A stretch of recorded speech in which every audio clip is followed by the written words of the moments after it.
Friends, welcome back to the lecture series of Judicial Examination. I am Dr. Wasim I Khan, Assistant Professor, Shri Shivaji Law College, Parbhani, Maharashtra, India. So today we will discuss a second part of offences relating to Army, Air Force and Navy. That is section 134 to section 136 of Indian penal code 1860। तो आज का हमारा point of discussion है offences relating to army, air force और navy का second part जो है section 134, 135 and 136 आज के हम लेक्चर में डिस्कस करेंगे। साथ ही साथ हम डिस्कस करेंगे इस पर पूछे गए क्वेश्चन और प्रोबेबल क्वेश्चन जो एग्जामिनर इस पर्टिकुलर टॉपिक पर पूछ सकता है। So without wasting your much time, let's start the topic.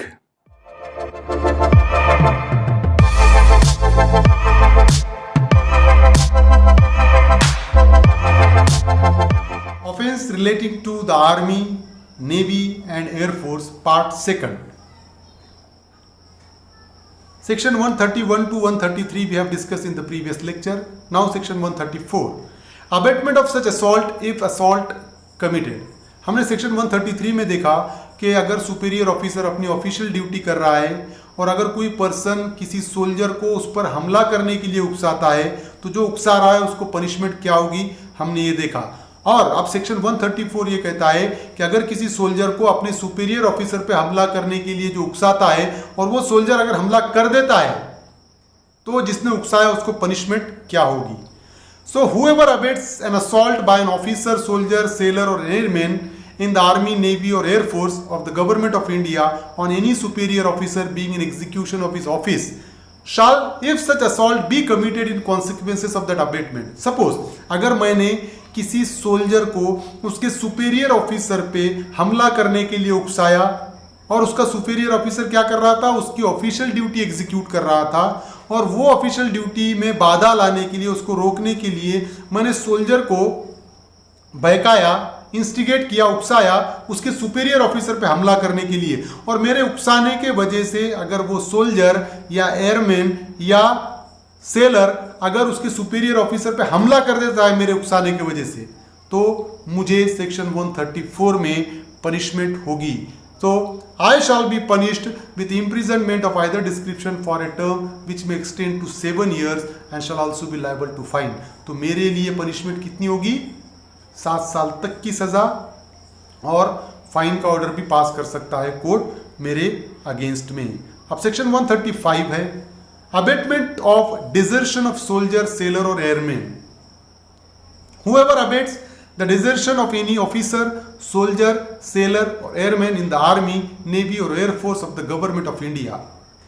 For example, कोई पर्सन किसी सोल्जर को या एयरमैन को या सेलर को या कोई ऑफिसर को जो कि ड्यूटी जो कि जॉब कर रहा है कहाँ पर, आर्मी में, नेवी में, एयरफोर्स में, गवर्नमेंट ऑफ इंडिया में जॉब कर रहा है, वो ऐसे सोल्जर को अगर कोई उकसाता है ना, उस जॉब से भागने के लिए, वहां से भागने के लिए, डिजर्ट करने के लिए, वो आर्मी छोड़ने के लिए अगर कोई उकसाता है, कोई पर्सन उकसाता है तो क्या होगा, such person who abets such desertion shall be punished with imprisonment of either description for a term which may extend to 2 years or with fine or with both।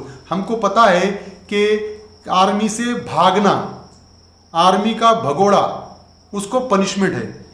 तो ऐसा पर्सन जो उसको भागने के लिए उकसा रहा है आर्मी से तो उसको सेक्शन 135 में पनिशमेंट होगी और पनिशमेंट है इंप्रिजनमेंट विच में एक्सटेंड टू 2 years, 2 साल तक की सजा और विथ फाइन, 2 साल तक की सजा या फाइन या दोनों, ये सेक्शन 135 में पनिशमेंट है। Section 136 harbouring deserter. Whoever accept as hereinafter accepted, knowing or having reason to believe that an officer, soldier, sailor or airman in the army, navy or air force of the government of India has deserted, harbors such officer, soldier, sailor and airman. So if any person who knows very well that so and so soldier, airman, sailor or officer of any Navy, Army and Air Force of Government of India has deserted from such an army, and if that particular person, अगर वो person उस person को पनाह देता है, for example देखिए कि अगर कोई ऑफिसर है या कोई सोल्जर है या कोई एयरमैन है या सेलर है जो आर्मी से या नेवी से या एयरफोर्स से अगर वो भाग जाता है, भगोड़ा है, डिजर्टर है, और वो मुझे पता है कि ये भगोड़ा है, और वो पता होने के बावजूद भी अगर मैं वैसे ऑफिसर को या ऐसे सोल्जर को या एयरमैन को पनाह देता हूँ, मैं छुपाता हूँ, उसको पनाह देता हूँ, तो मेरे लिए क्या पनिशमेंट होगी? सेक्शन 136 ये कहता है, I harbours that particular soldier, sailor or airman, what will be the punishment for me? That is mentioned under section 136.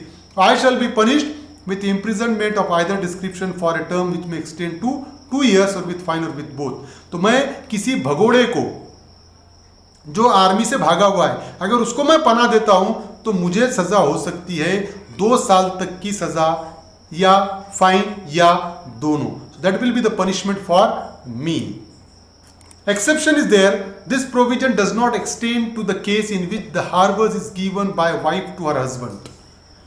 तो ये एक्सेप्शन है यहाँ पर कि फॉर एग्जाम्पल जो आर्मी से भागा हुआ है, डिजर्टर है, वो अगर भागता है और उसको उसकी वाइफ अगर पनाह देती है, उसकी वाइफ उसको हार्बर करती है, तो ये सेक्शन 136 में उस वाइफ को सजा नहीं होगी. This provision does not extend to the case in which the harbour is given by wife to her husband. Husband भागा, वाइफ ने उसको पनाह दिया, वाइफ को पनिशमेंट नहीं होगी. सेक्शन 136 वाइफ के लिए एप्लीकेबल नहीं होगा. That is an exception to section 136. So this is the second part of offenses relating to Army, Navy and Air Force. I hope you understand this topic. If you understand this topic, please subscribe my channel, hit the notification button, hit the like button and share this video with your friends. Thank you very much.